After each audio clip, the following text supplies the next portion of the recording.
Drinking here, bringing you another deck profile, this time on the lovely lady herself, Reindear. Start off, this time I'm going to do a starter first. Pretty much, kind of what I'm put into your soul after it boosts, if you have a Vanguard with Reindear. Bounce 1, call 2. It has some good implication for combos, and it really works really well with Olivia, so yeah, you run it.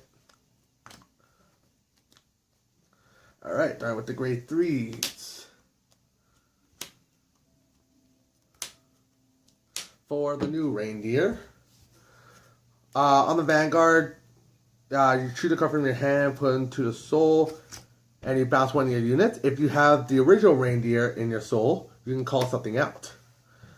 It works, although you kind of want to stride it instead, but that's what the second effect's for. Counterblast 2, when you drive check a Reindear, so if you're on a Reindear, so 7 chances to check a Reindear. You move her at the end of the battle for like a pseudo resigning Vanguard. -1 drive, but it's still pretty good. But you have to be standing. That's the problem. Although there are some cards that can help with that, including the starter.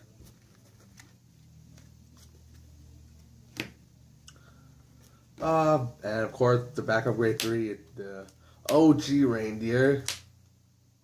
Summer art, because summer art's best art. Vanguard only when you drive check a grade 3, you bounce a unit call. So she's actually your preferred ride, not the 11k Peaceful Voice Reindear.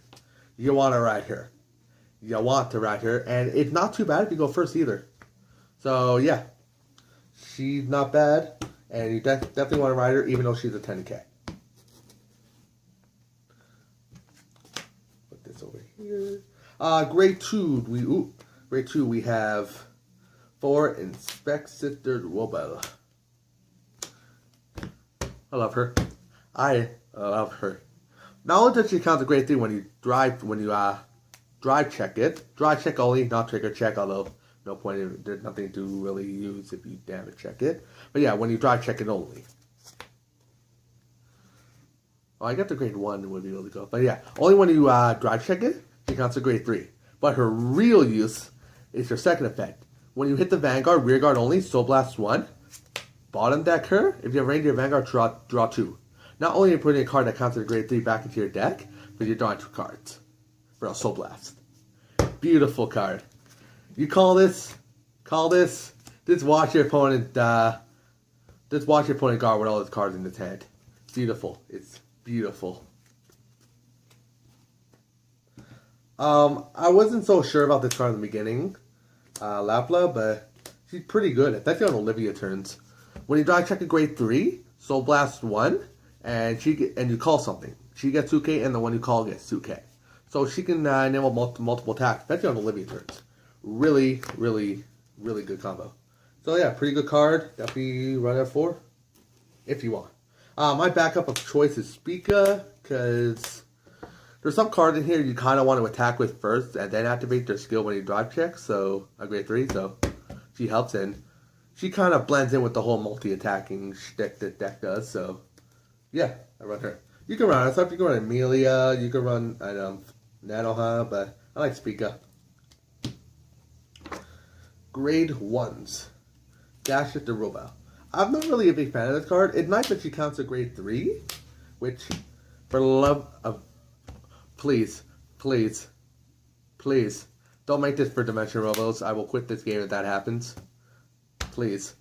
So yeah, she counts as a grade 3 when you drive check her. And her second effect isn't really that good, honestly. When you drive check grade 3, you bot deck her, draw 1, and countercharge 1. Sounds good in practice. Well, it sounds good in theory, but in practice, she's usually going to be standing when you do that, so you're not attacking or boosting with her. You're losing a unit, so that's why Spica's in the deck. You Spica to bounce, then you get grade 3, then you bomb deck it. So yeah, I wish it was like the end of battle, or maybe end of turn or something like that, or even I wish the second effect was a different card in the deck, which we'll get to in a bit. 4 PGs, unflip PGs, you can unflip PGs or unflip PGs, and you want to unflip damage with the unflip PGs. I'm going to stop saying unflip PGs now.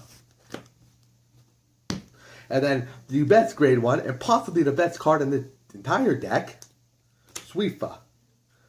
I really wish I can run 4 of her, but I can't find room. Pretty much what she does is her first effect really not really that important. If you have a Velvet Void Reindeer, the original Reindeer, in the same column, she gets +1. The Reindeer gets +1k. So if you ride the Reindeer, put this back here, 1k. It doesn't really make a difference. That's not why you play her.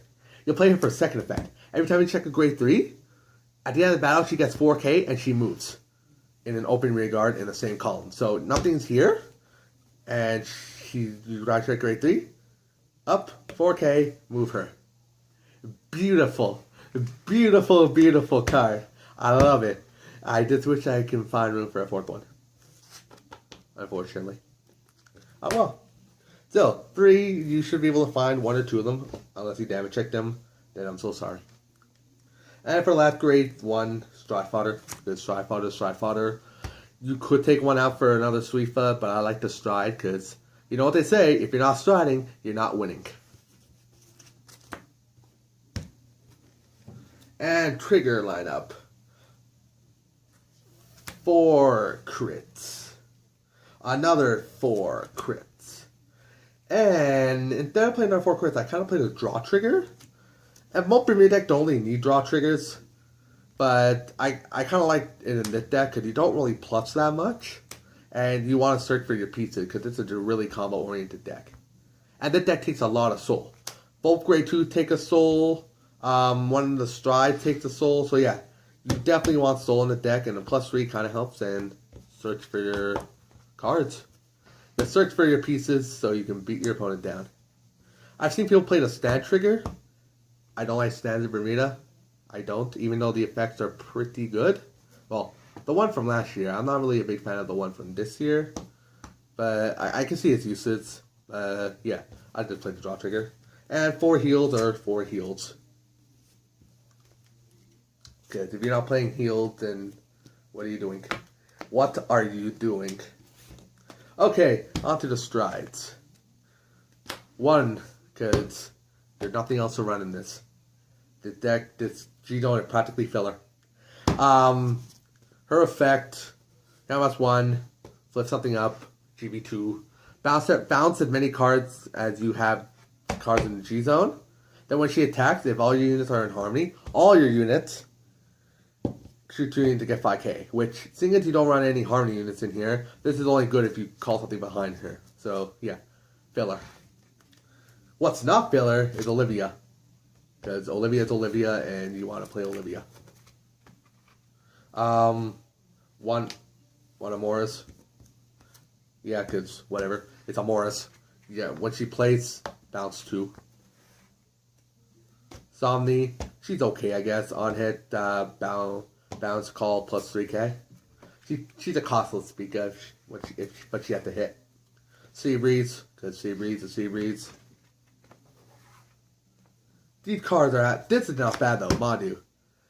You ride the 10k, you stride with the 11, you Madu to get it back, and you call it to the rear guard. Then you drive check those reindeers. You drive check, you gotta believe. You gotta believe. If you don't believe hard enough, you're not gonna drive check in grade 3. Soul Blast 1, bounce 2. And screw. 2 Nasha, because 2 Nashas are 2 Nashas. 20k shields are nice. And 2 Leonas. There's Leona, extra shield. But for a glory attack, she does nothing. So watch out for those. So yeah, honestly, the deck is very luck-based. If you don't dive check a grade 3s, you're not doing anything. And if you're not doing anything, you're not winning. But yeah, the deck is fun, don't get me wrong. The deck is very, very fun. It's just not competitive, and there's no way it can be competitive until we get an actual Reindeer Stride.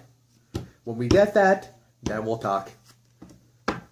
So yeah, that's Bermuda King, and we'll catch you guys later.